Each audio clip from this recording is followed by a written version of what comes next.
The office of Mike Pence has reportedly threatened to ban a reporter for Voice of America Radio for embarrassing the vice president.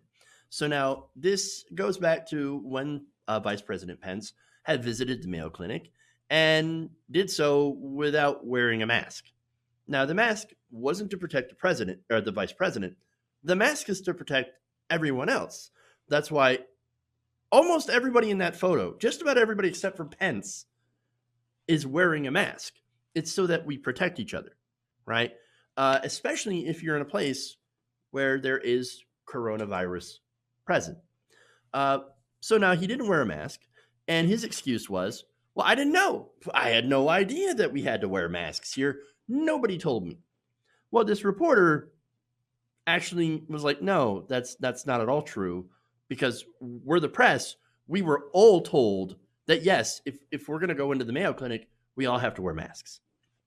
So now the Washington Post reported this, that President Pence's office had now threatened to retaliate against that reporter, who revealed that Pence's office had told journalists that they would need masks for Pence's visit to the Mayo Clinic, a requirement Pence himself did not follow, and that's of course obvious because he got a lot of pushback, he got a lot of backlash. And by the way, now he's gone to some other places, and guess what? He's been wearing a mask, of course. Now, Pence's wife, Karen Pence, whom he calls mother, which is a little strange, said in an interview with Fox News that he was unaware of the mask policy until his visit was over. Steve Herman, however, who covers the White House for Voice of America, said no, there was more to the story after Karen Pence's interview. Quote, all of us who traveled with him were notified by the office of VP the day before the trip that wearing masks was required by the Mayo Clinic and to prepare accordingly. Gordon Lubald adds on to that and says, also, everyone in the entire Mayo Clinic had a mask on. Everyone. And we were all told the day before we had to wear a mask if we entered the clinic. Oops. That's embarrassing. Imagine banning a reporter for doing his job, because that's his job is to report facts. Those facts were, I guess, really inconvenient for Mike Pence. Embarrassing, even.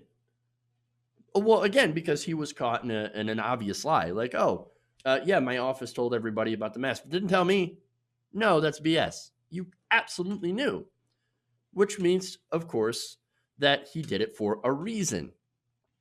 And that reason, of course, is, I think, and this is my speculation, that he's sending a message to MAGA folk, right? Don't worry. Don't worry about this. Everything's fine. You don't need to wear a mask when you're out. I didn't.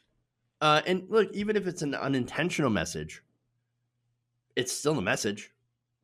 And that was received. And now you've got people out there, you've got protesters out there that are not wearing their masks, that are not social distancing. They don't really care about this whole thing. It's whatever. It's just like the flu. Over 60,000 people have died in this country. Over 1 million people have it now. And in states, by the way, where they have started to open up, you're already seeing spikes in coronavirus patients. So, I mean, if it was a message received, but it's a terrible message.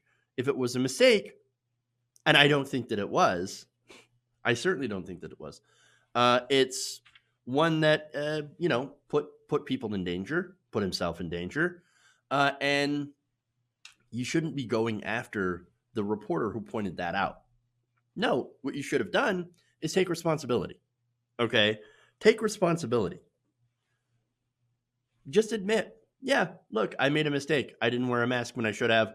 Now I'm wearing a mask, and now I'm doing the smart thing. And by the way, he's allowed to wear a mask now because of all of that pushback. So first don't wear a mask, then wear a mask, and then threaten the very reporter that reported on him not wearing it in the first place. I mean, that's what we're dealing with in the White House right now. That's what we're dealing with the vice president, and that's what we're dealing with, unfortunately, in the entire Trump administration. Hey guys, hopefully you enjoyed that free video. Now I'm going to have to ask you a favor. between the demonetization and the YouTube algorithm messing around with view counts, etc., we're having a hard time adjusting to the new YouTube reality, which is where you guys come in. See, we have a Patreon, patreon.com/TYTNation, set up to help us rely on you guys, the viewers, instead of big corporate ads. Look, you know the show. You know I'm not in favor of big corporations anyway. So help us transition away from relying on the ad model to pay the bills and sign up to be a patron, patreon.com/TYTNation. That goes a long way to help us keep the lights on. And you guys will know that you're supporting independent progressive media.